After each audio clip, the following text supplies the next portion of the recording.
사도행전으로 넘어갔습니다. 그래도 요한복음을 설교 안 하고 가면 너무 섭섭할 것 같아서 요한복음의 마지막 장을 본문으로 잡았습니다. 사도 요한은 예수님의 친척이고 또 다른 예수님의 친척인 세례 요한의 제자였습니다. 이 요한은 원래 성격이 좀 불같아 가지고 우레의 아들이라는 별명이 있었을 정도였죠. 그런데 예수님은 이런 성격이 불같은 요한을 가까이 하셨고 또 사랑해 주셨고 끝까지 그 사랑을 쏟아 주셔서 그 요한이 우리 모두가 아는 사랑의 사도 요한이 되었습니다. 이 요한복음은 마태, 마가, 누가 복음 이 세 권의 공관복음 같은 관점으로 쓰여진 앞에 있는 세 권의 복음서와는 다르게 또 다른 관점으로 또 다른 포커스를 가지고 예수님을 바라보고 있습니다.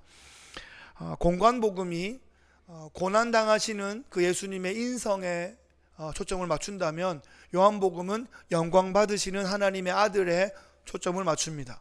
이 공관복음이 십자가에 달리신 예수님에 집중한다면 요한복음은 십자가에 오르신 예수님을 우리에게 보여주고 있습니다. 그래서 요한복음은 예수님의 신성에 집중하고 있는데 I am who I am, 나는 나다 라는 하나님의 자기선언, 에고 에이미라는 하나님의 자기선언 7가지를 모아서 보여주고 있고, 많은 기적들 중에 이분이 하나님의 아들이심을 확인해주는 지표로서 7가지의 사인을 보여주고 있습니다. 그리고 이 공관복음은 예수님의 사역의 대부분이 갈릴리에서 펼쳐지는 것으로 보여주고 이제 마지막 고난주간 때 예루살렘에 오르신 장면을 보여주는데, 요한복음은 예수님의 예루살렘에 올라오셨을 때의 모습을 해마다 그려주고 있습니다. 그래서 요한복음에 예수님께서 6월절마다 올라왔을 때를 보여주고 있어서 3번의 6월절이 기록되고 있어 예수님의 공생애가 3년인 것을 요한복음을 통해서 우리가 확인할 수 있습니다. 요한복음은 20장까지 쓰고 마치려 했던 것으로 보여집니다. 20장 마지막에 보면 요한복음의 기록 목적이 나오는데, 내가 이 복음서를 기록한 목적은 예수님께서 하나님의 아들 그리스도이심을 너희로 하여금 믿게 하고 그 믿음을 통해서 영생을 얻게 하려는 것이다 라고 기록 목적을 딱 이렇게 피어리어드를 딱 찍어주고 있어요. 여러분, 예수님이 하나님의 아들 그리스도이심을 믿으십니까? 네, 그러면 요한복음 다 읽은 건데, 요한복음 기록 목적이 성취된 건데, 여기서 아멘 하고 딱 마치면 좋겠는데 21장이 왜 필요할까요? 우리가 예수님을 믿으면 복받고 예수님 믿으면 실패하지 않아야 되는데 실수할 때 있잖아요. 실패할 때가 있다고요. 실패감, 좌절감, 실망감, 자괴감에 우리가 빠질 때가 있습니다. 예수를 믿는데 왜 그런 일이 있을까요? 뭐가 잘못됐나요? 어떻게 해야 할까요? 그런 혼란 가운데 있는 성도들을 위해서 이 부록이 한 장 추가로 기록되어 있습니다. 우리가 지금 사도행전을 읽어가고 있는데 사도행전 초반부에 베드로와 요한이 주도적으로 활약하고 있고, 그 중에도 단연 베드로가 슈퍼스타로 스팟라이트를 받고 있습니다. 그런데 마태, 마가, 누가 복음의 공관복음의 마지막 고난주간의 장면에 베드로를 보면 형편없는 쫄장부의 모습이거든요. 그러던 베드로가 갑자기 너무 이렇게 슈퍼스타처럼 되어 있는 거죠. 그 간격이 너무 큰 거예요. 그것을 메꿔주기 위해서 그 침체되고 실패감에 쩔었던 베드로가 어떻게 그렇게 회복되었는가 하는 것을 보여주기 위해서 모든 제자들이 다 천국 가고 난 다음에 30년 후에 90세의 백발의 요한이 복음서를 쓰면서 그 부분을 부록으로 기록해 준 것입니다. 베드로의 회복의 스토리가 부록으로 여기 담겨 있습니다. 먼저 베드로의 부끄러운 장면을 좀 살펴보죠. 마태복음 26장 31절 32절에 보시면, 그때 예수께서 제자들에게 이르시되 오늘 밤 너희가 다 나를 버리리라 기록된 바 내가 목자를 치리니 양의 떼가 흩어지리라 하였느니라. 그러나 내가 살아난 후에 너희보다 먼저 갈릴리로 가리라.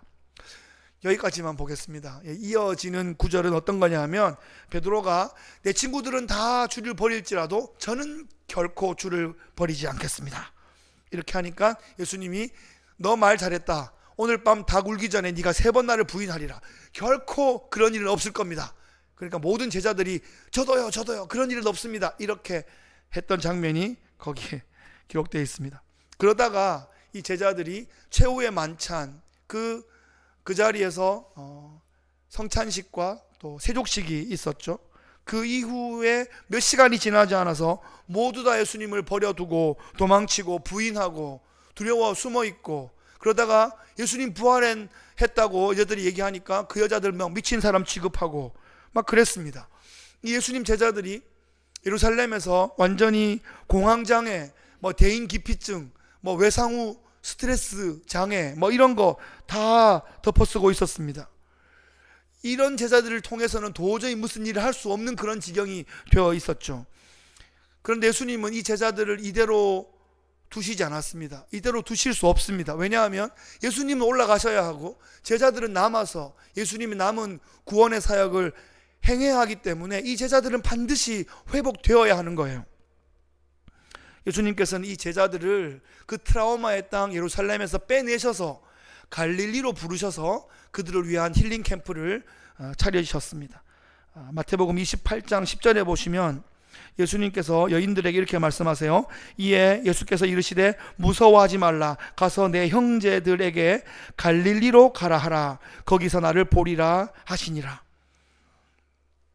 예수님께서 그 여인들에게, 그 두려워하는 제자들에게 가서 나를 갈릴리에 가서 만나자, 그렇게 전해라고 부탁하셨습니다. 그래서 오늘의 이 본문에 갈릴리 호숫가 씬이 준비된 것입니다. 오늘 본문 1절을 보시면 그 후에 예수께서 디베랴 호수에서 또 제자들에게 자기를 나타내셨으니 나타내신 일은 이러하니라. 이 디베랴 호수, 갈릴리 바다, 게네사렛 호수 다 같은 지역입니다. 특별히 어떤 역사적인 또 지역적인 지형적인 그 상황에 따라서 여러 가지 별명이 있는데 대표적인 게 갈릴리 호수이니까 오늘은 갈릴리 호수라고 계속 부르겠습니다. 예수님 제자가 지금 몇 명 남았죠? 11명이 남았습니다. 한 명은 먼저 스스로 탈락해버렸고 11명이 여인들로부터 예수님이 갈릴리에서 너희들을 보겠다 하니 갈릴리로 가시오라는 전가를 받았습니다. 그런데 예수님께서 갈릴리 어디에서 보자고 주소를 안 주셨어요. 갈릴리로 가라 하라. 그래서 갈릴리로 왔는데 지금 11명이 7명과 4명으로 나누어진 것 같습니다. 갈릴리의 가장 현저한 지역이라고 하면 가버나움에 있던 그 센터가 있겠고요. 가버나움 헤드쿼터가 있고, 그리고 가장 많은 일이 벌어졌던 갈릴리 호숫가가 있겠죠. 마태는 그 가버나움 세관에서 일을 하다가 예수님께 부름 받았기 때문에 그쪽이 좀 더 친숙했을 것 같고, 바닷가에서 이제 어부하던 제자들은 거기가 더 친숙했을 것 같습니다. 오늘 이 카메라 한 대는 베드로를 따라 지금 이 호숫가에 와 있습니다.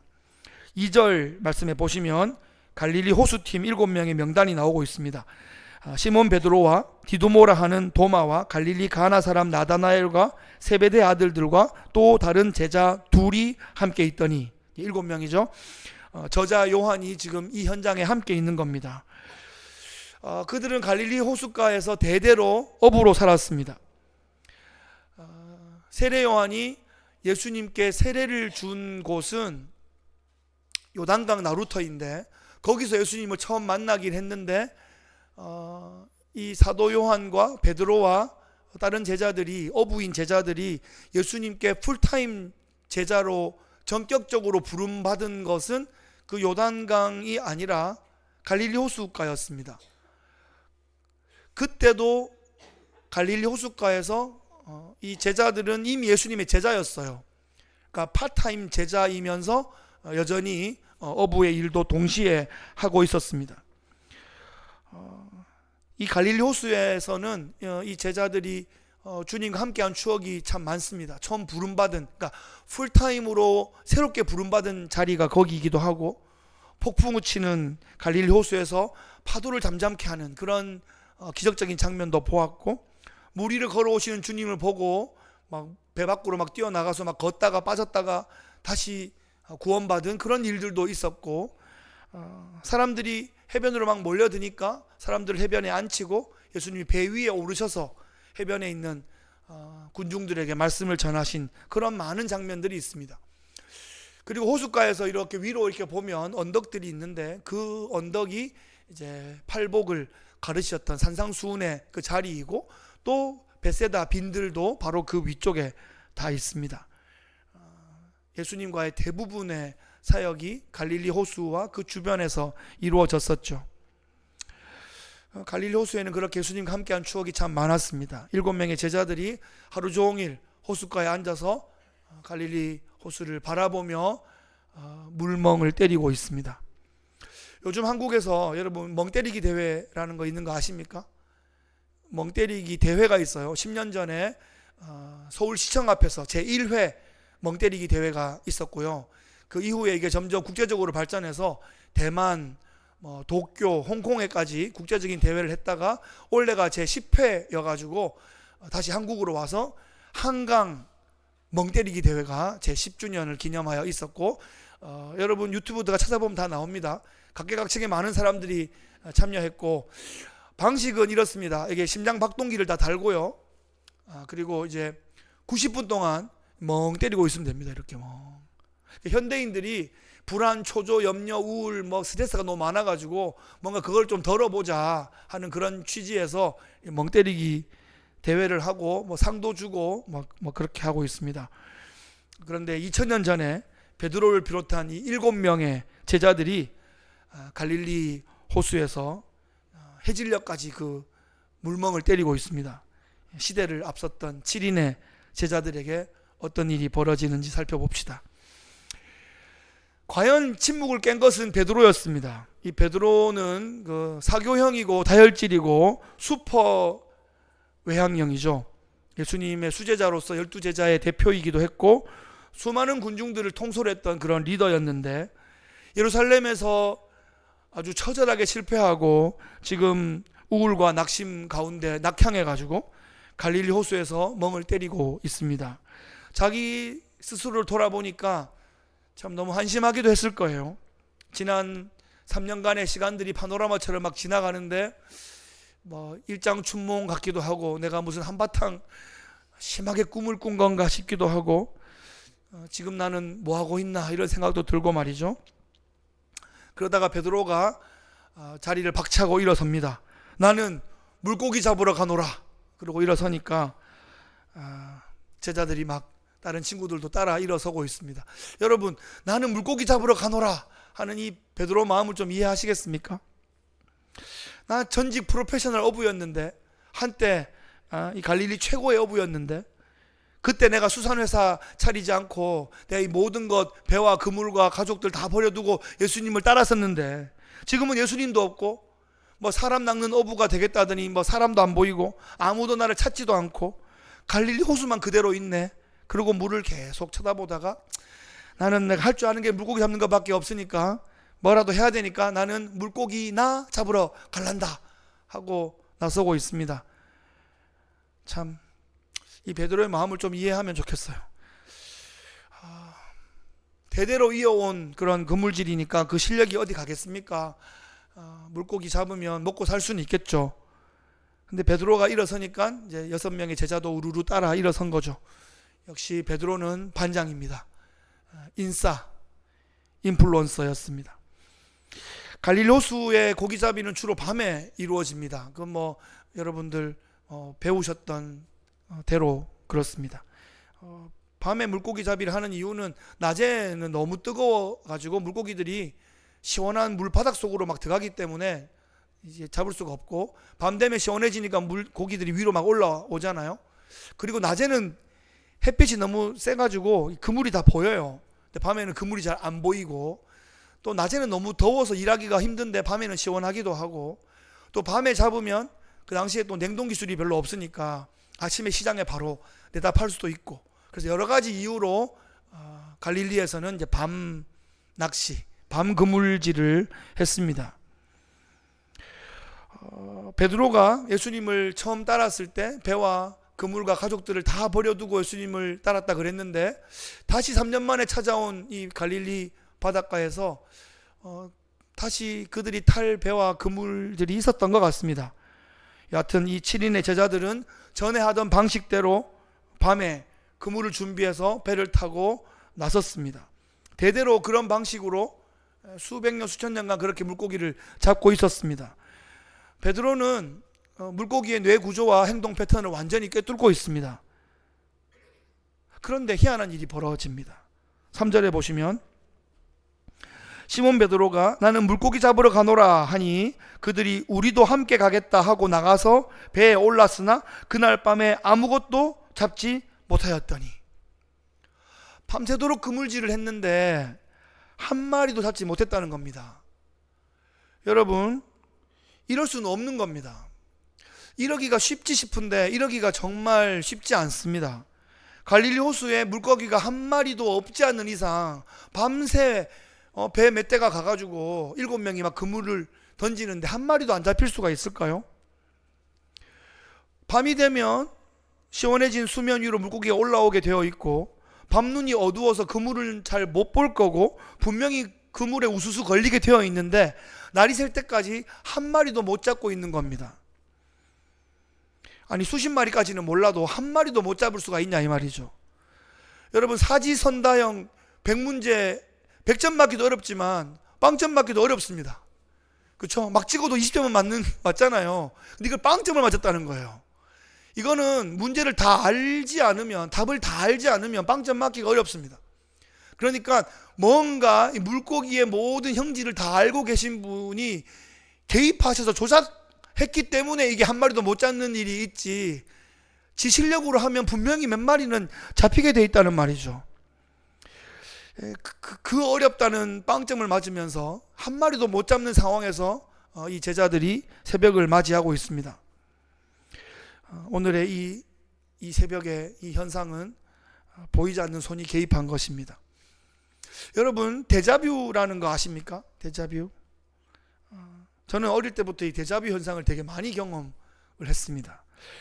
분명히 처음 보는 사람인데, 분명히 처음 와본 곳인데 분명히 본 것 같고 언젠가 와봤던 것 같은 느낌이 자꾸 드는 거예요. 어릴 때부터 저는 특별히 이런 데자뷰 현상이 좀 많았던 것 같은데, 베드로가 밤새도록 그물질을 했는데 한 마리도 못 잡은 이 상황 앞에서 언젠가 겪었던 것 같은 느낌이 강하게 들었습니다. 데자뷰인가? 이런 생각을 하면서 거의 준공황 상태로 습관적으로 자동 반복적으로 계속 그물질을 하고 있는데 한 마리도 안 올라오는 것을 밤새 겪고 있습니다. 그때 이제 호숫가에 어렴풋한 사람의 실루엣이 보이면서 어이 친구들 고기 좀 잡았나? 이렇게 물어보는 소리가 들립니다. 사실 이런 질문은 낚시터나 항구에 가면 그냥 일상적으로 들리는 말들이에요. 어떻게 고기 좀 많이 잡았습니까? 한 마리도 못 잡았어요. 뭐 이런 얘기를 그냥 누군지도 모르고 서로 나누는 거죠. 멍한 상태에서 없어요, 못 잡았어요 이렇게 얘기했습니다. 그랬더니 그 호숫가의 목소리가 한 번 더 들리는데 6절에 보시면 이르시되 어이 여보게 배 오른편에 그물을 던져보게 그러면 잡힐 거야 이렇게 말하니까 이에 던졌더니 물고기가 많아 그물을 들 수 없는 그런 상태가 되었습니다. 밤새 이 멍한 동작을 반복하고 있는데 쑥쑥 그물이 올라오다가 그물이 탁 걸려가지고 안 올라오는 상황이 생긴 거죠. 지금 이 순간 뭔가 딱 하고 온 거예요. 뭔가 망치로 머리를 꽝 두들겨 맞은 기분. 이건 데자뷰가 아닌 거였어요. 분명히 전에 경험했던 겁니다. 3년 전에 한 마리도 물고기를 잡지 못하고 배를 육지에 대고 내려와서 그물을 씻고 이제 오침하러 가야지 라고 하고 있는데 그때 예수님께서 찾아오셨습니다. 깊은 곳에 가서 그물을 던져보겠니? 그때 제자들이 예수님을 처음 알고 있는 게 아니에요. 그때 이미 제자였다고요. 파트타임 제자이면서 파트타임 어부였는데, 예수님이 목수인 거 분명히 아는데, 우리한테 또 그물 깊은 데 가서 던져보라고 한 수 가르쳐 주시는데, 예수님이시니까, 우리 스승이니까 마지못해 나선 거예요. 그래서 말도 안 되는 깊은 곳에 그물을 던졌는데 물고기가 거기 다 모여 있었던 거죠. 그래서 그물이 찢어지는 그런 상황이 되었습니다. 그 자리에서 베드로가 예수님께 엎드려 울며 회개하며 나는 죄인입니다, 나를 떠나소서 하고, 예수님이 내가 너희를 물고기가 아니라 사람을 낚는 어부가 되게 하겠다 그러시면서 풀타임 제자로 부르심을 받죠. 그랬어. 그랬다면 저분은 7절을 보시면 예수께서 사랑하시는 그 제자, 바로 이 글을 쓴 요한이 베드로에게 이르되 주님이시라 하니까 시몬 베드로가 벗고 있다가 주님이시라는 말을 듣고 겉옷을 두른 후에 바다로 뛰어내리더라. 이때 배에서 육지까지 90m 정도 떨어져 있어서 다른 제자들은 배를 타고 오고 있는데 베드로는 벗고 있다가 겉옷을 입고서 이제 물로 뛰어들어서 헤엄을 쳐서 90m를 예수님께 나가고 있습니다.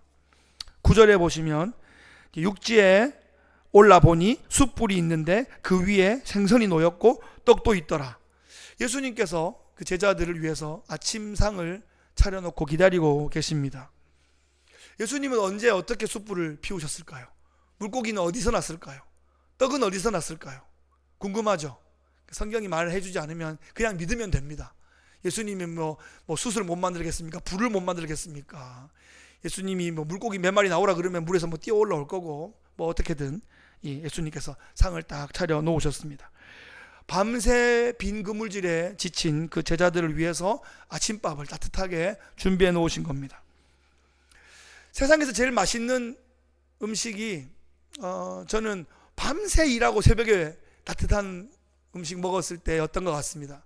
그러니까 어렸을 때 이렇게 새벽송 이렇게 돌고 새벽에 교회에 오면 권사님들이 이렇게 떡국 막 해놓으면 그렇게 꿀맛처럼 맛있었어요.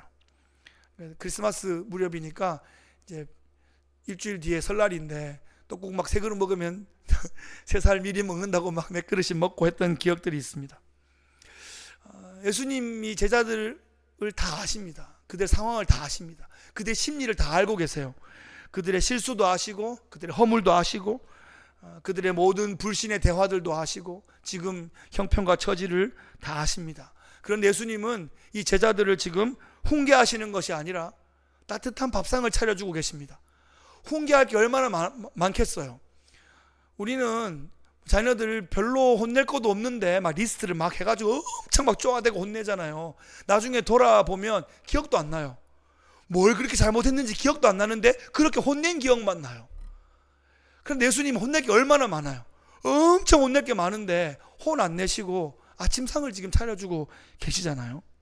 12절 13절에 보시면 예수께서 이르시되 와서 조반을 먹으라 하시니 제자들이 주님이신 줄 아는 고로 당신이 누구냐 감히 묻는 자가 없더라. 예수께서 가셔서 떡을 가져다가 그들에게 주시고 생선도 그와 같이 하시니라. 제자들이 지금 갈릴리에서 부활하신 예수님을 다시 만나고 있습니다. 예수님의 모습과 예수님의 음성이 너무나 분명했기 때문에 당신이 부활하신 주님 맞습니까? 이렇게 묻는 제자가 아무도 없었습니다. 물기가 마르고 몸이 막 추워지는데 따뜻한 숯불가에 둘러앉아서 따뜻한 음식을 먹으니까 얼마나 몸과 마음이 따뜻해졌겠습니까? 숯불이 피워져 있습니다. 숯불 하면 또 생각나십니까? 대제사장 안나스의 그 뒷뜰에서 숯불가에서 베드로가 예수님을 모른다 그러고 부인하고 저주하고 막 그랬단 말이에요. 그 숯불이 지금 피워져 있는 그 장소입니다. 그리고 물고기와 떡이 지금 굽혀지고 있는데 물고기와 떡은 오병이어의 기적이 생각납니다. 예수님께서 베세다 그 빈들에서 많은 백성들을 물고기와 떡으로 먹이셨던 장면이 떠오릅니다. 예수님은 빈 그물질로 허탈해하던 제자들에게 만선의 기적으로 예수님 풀타임 제자로 부르셨던 그 3년 전 그날 밤에 그 세팅을 통해서 이 제자들을 다시 한번 부르십니다. 오늘은 물고기를 153마리를 잡았습니다. 처음 예수님께 부름받을 때는 물고기 숫자가 기록되어 있지 않고 그물이 찢어졌다 그랬는데, 오늘은 153마리가 잡혀 있고 그물이 찢어지지 않았다 이렇게 기록되어 있습니다. 예수님 관심은 어디에 있나요? 예수님의 관심은 제자들을 지적하고 혼내는 데 있지 않고 그들을 회복시키는 데에 있습니다.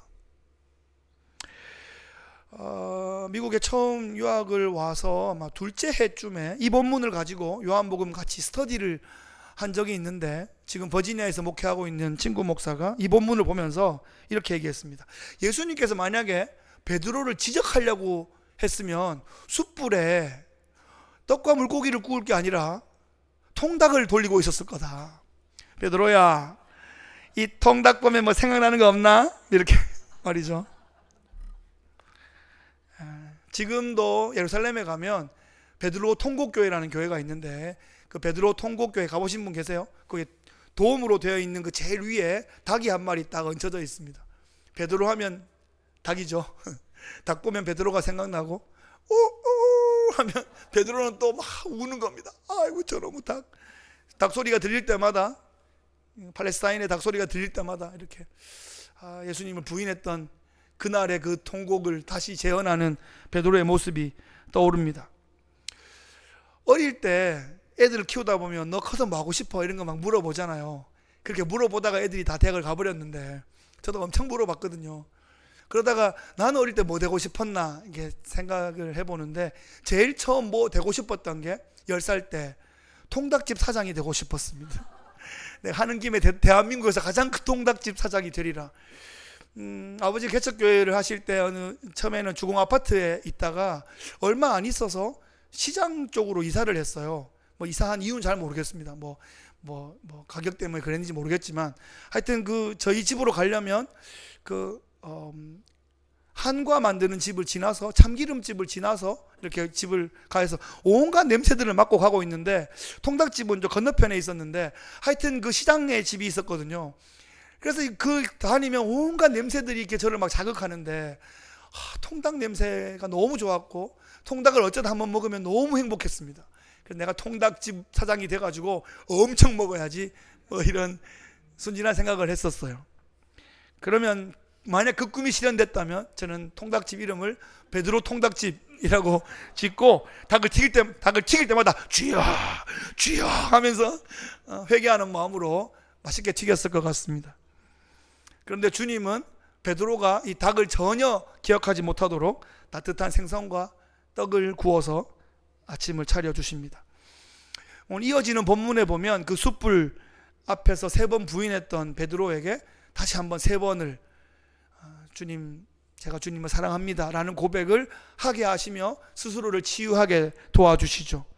베드로의 충정을 누구보다 잘 아시는 예수님께서 그날의 실수를 지적하기보다 사랑의 고백으로 치유할 수 있도록 도와주시는 겁니다.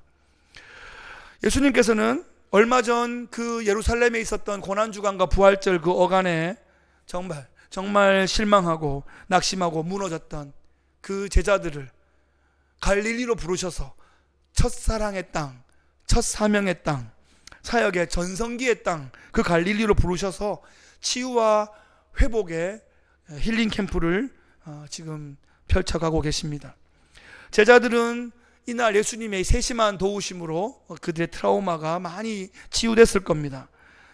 그래서 상처를 입었으나 상처가 치유된 사람, 상처 입은 치유자, 상처 입었던 치유자의 모습으로 또 앞으로 많은 실패와 절망과 낙심 가운데 있는 영혼들을 주님께로 이끌 수 있는 그런 사람 낚는 어부의 사명을 다시 한번 재확인시켜 주시는 겁니다. 세상 사람들은 그렇게 말합니다. 사람 고쳐 쓰는 거 아니다, 그렇게 말합니다. 하지만 예수님은 사람을 고쳐 쓰고 있습니다. 우리가 세상의 소리를 크게 들을 것인가, 예수님의 길을 따를 것인가, 우리가 결정할 수 있습니다. 우리가 예수님의 제자가 되기로 작정했다면 사람 고쳐 쓰는 거 아니야, 사람 천성 안 바뀌어, 그냥 내비둬, 이런 말은 이제 우리의 어록에서 빼야 될 것입니다. 사람은 바뀝니다. 예수님의 사랑으로 바뀝니다. 성령의 능력으로 바뀝니다. 눈물의 기도로 바뀔 수 있습니다. 나도 이만큼 바뀌었는데 누구든 은혜 안에 바뀔 수 있다, 그렇게 믿으시기를 바랍니다. 말씀을 정리하겠습니다. 오늘 말씀의 제목은 갈릴리에서 회복되리라, 이런 말씀입니다. 예수님께서 당신의 사랑하는 제자들을, 실패한 제자들을 예루살렘 그 트라우마의 땅에서 갈릴리로 부르셨습니다. 예수님은 제자들이 실패할 줄 아셨고 배신할 줄 아셨습니다. 시리에 빠져서 낙심할 줄도 아셨습니다. 갈릴리로 가라고 하니까 거기 앉아서 물멍 때리고 있다가 물고기 잡으러 나갈 줄도 아셨습니다. 예수님께서는 그들을 다시 만나주시기 위해서, 다시 극적으로 만나주시기 위해서 물고기를 이렇게 그물질하고 있는 반대편으로 계속 옮기신 거예요. 리모컨으로 이렇게 조정하셔가지고 이리 옮기고 저리 옮기고 하다가 오른쪽으로 몰아놓고 오른쪽으로 그물을 던져라. 그래서 153마리가 잡히게 하신 겁니다. 153마리, 기적의 숫자, 회복의 숫자. 국민 볼펜 모나미 153 여기서 나왔습니다. 그 153을 떠올릴 때마다 우리가 기적을 떠올리고 모나미랑 관심이, 모나미 열심히 그걸로 공부했었는데 그분이 크리스찬이었고 여기에서 이름을 정했다고 그렇게 알고 있습니다. 그래서 우리가 153을 떠올릴 때마다 기적을 떠올리고 그렇게 회복을 떠올릴 수 있습니다. 저는 또 이 153을 떠올릴 때마다 제가 청년 때 했던 153 기도 운동이 생각납니다. 하루에 5분씩 3번 공동체를 위해서, 이웃을 위해서 중보기도하는 그런 운동이었습니다. 사도행전 초반부에 보면 그 시간에 따라서 제자들이 기도하고 있잖아요. 그 정오에 9시에 기도하고 12시에 기도하고 오후 3시에 기도하고 3번 기도하는데, 그렇게 9시, 12시, 오후 3시에 5분 동안 공동체를 위해서, 자기를 위해서가 아니라 이웃을 위해서, 하나님의 은혜가 필요한, 치유와 회복이 필요한 사람들을 위해서 기도하는 것입니다. 교회에 있다가 떠난 사람, 또 교회에 있다가 떠난 가족, 자녀들을 위해서 그때 그 시간에 기도하는 겁니다. 주님, 그 영혼을 위해서 힐링 캠프를 열어주세요. 그 일에 제가 필요하다면 사용해 주세요 라는 기도를 그 시간에 드리는 겁니다. 이런 마음을 가진 사람들이 사람 낚는 업으로 이렇게 다시 부르심을 받는 것이죠. 갈릴리에서 트라우마가 치유되고 사람 낚는 업으로 재소명을 받은 제자들에게 주님께서 지상명령을 다시 내려주십니다. 제가 어제 국어사전 지상을 찾아봤는데 뜻이 10개가 넘어요. 그러니까 지상 그러면 지상 최대 서커스 할 때 그 지상이 아니고요, 지상설교, 그래서 목사님의 지상설교 종이에 쓰는 그런 지상도 아니고요, 이 지상은 the great, supreme, 위대한, 최고의 이런 뜻입니다. 지상명령입니다. 이 지상명령 아니고요, 혹시 오해하셨던 분이 있으면 이 지상에서 제일 가는 그 지상 아니고 이 지상입니다. 지상명령, 가장 숭고한 최고의 명령, the great commission, 그것이 갈릴리에서 회복된 제자들에게 주어집니다. 이들이 회복되지 않았으면 이 명령은 주어질 수 없는 거예요. 이 명령을 주시기 위해서 제자들을 회복시키신 겁니다. 갈릴리로 가라고 하셔서 이 힐링 캠프를 통과한 제자들에게, 내가 주님을 사랑합니다 3번 고백한 그 베드로에게, 그 11명의 제자들에게 갈릴리의 한 산에서 예수님께서 The Great Commission, 지상명령을 부어주십니다. 마태복음 28장 18절에서 20절 말씀 함께 읽겠습니다. 시작. 예수께서 나와 말씀하여 이르시되 하늘과 땅의 모든 권세를 내게 주셨으니 그러므로 너희는 가서 모든 민족을 제자로 삼아 아버지와 아들과 성령의 이름으로 세례를 베풀고 내가 너희에게 분부한 모든 것을 가르쳐 지키게 하라. 볼지어다 내가 세상 끝날까지 너희와 항상 함께 있으리라 하시니라. 아멘. 이 마태복음 마지막에 있는 이 The Great Commission은 모든 성도들은 다 알고 있는 말씀이고, 전도할 때마다, 선교할 때마다, 무슨 선교 대회할 때마다, 방문하신 선교사님마다 이 말씀을 그렇게 많이 외쳤는데, 이 말씀이 언제 들려졌느냐 하는 거죠. 실패한 제자들이 갈릴리에서 다시 회복된 다음에 이들에게 주어진 말씀입니다. 이 말씀을 받고 제자들이 어디로 갑니까? 다시 예루살렘으로 올라가는 거예요. 그냥 예루살렘에서 실패한 채로 기다렸으면 오순절을 맞지 못한단 말이에요. 6월절에 그들은 실패했어요. 그들을 다시 갈릴리로 부르셔서 첫사랑의 땅, 첫 소명의 땅, 그 땅에서 다시 힐링 캠프를 하신 다음에 이 The Great Commission을 주시고 이 말씀을 받고 다시 예루살렘을 올라가는 거예요. 그래서 예수님 승천하신 다음에 열흘을 기다려서 오순절 날 성령 강림을 마가다락방에서 맞이하게 됩니다. 예수님은 제자들에게 저 명령을 하셔야 됐습니다. 제자들은 예수님으로부터 저 명령을 받아야 됐습니다.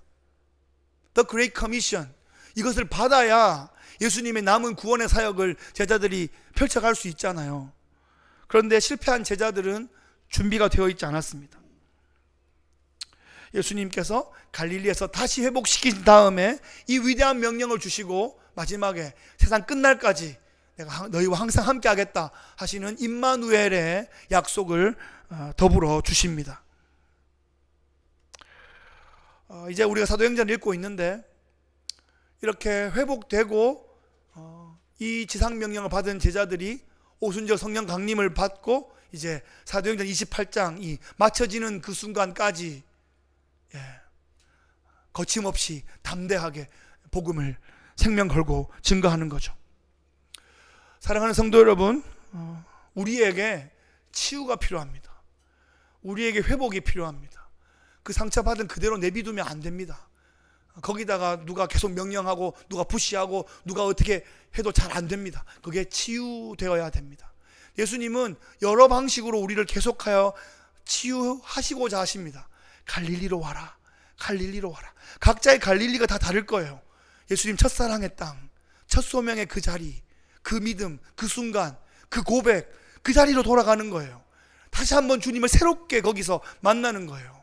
그래서 그 상처가 치유되고 아물고 회복되면 주님께서 사람 낚는 업으로 우리 다시 부르시고 저 위대한 그레이트 커미션을 다시 우리에게 내려주신다는 겁니다. 예수님은 우리를 기다리고 계시고요, 우리를 참아주고 계시고 우리를 용서하시고 우리를 격려하시고 우리를 축복하십니다. 거기에 우리가 믿음으로 반응하면 분명히 역사는 벌어지는 겁니다. 여러분, 사람은 고쳤을 수 있는 겁니다. 그걸 증명하면 좋겠어요. 내가 고쳐진다는 걸 증명하면 좋겠고 내 주위의 사람들이 고쳐진다는 것을 믿어주면 좋겠어요. 못 믿으면요, 내가 믿음이 없는 거지 주님이 능력이 없는 게 아니란 말이에요. 여러분, 믿음대로 되고 말하는 대로 되는 겁니다. 믿음의 말을 하세요. 그리고 그 믿음에 따라 우리가 또 순종하면 역사가 벌어질 수 있습니다. 나는 물고기나 잡으러 가노라 이게 아니라 내가 주를 사랑하는 줄 주께서 아시나이다, 이런 고백을 우리가 할 수 있기를 바라고 상처가 치유되고 회복된 그런 치유자가 되어서 놀라운 하나님 구원 역사에 수종되시는 귀하신 주님의 제자들 되시기를 예수님 귀하신 이름으로 축복합니다. 아멘. 기도하겠습니다. 하나님 아버지, 실패한 제자들을 첫사랑의 땅에서 다시 회복시켜 주시는 주님을 바라봅니다. 우리의 인생에서 실패를 겪을 때, 신앙 여정에서 시리에 빠질 때 나의 갈릴리로 다시 불러주셔서 다시금 멋진 하나님의 사람으로 주님의 제자로 사용하여 주옵소서. 예수님 귀하신 이름으로 기도하옵나이다. 아멘.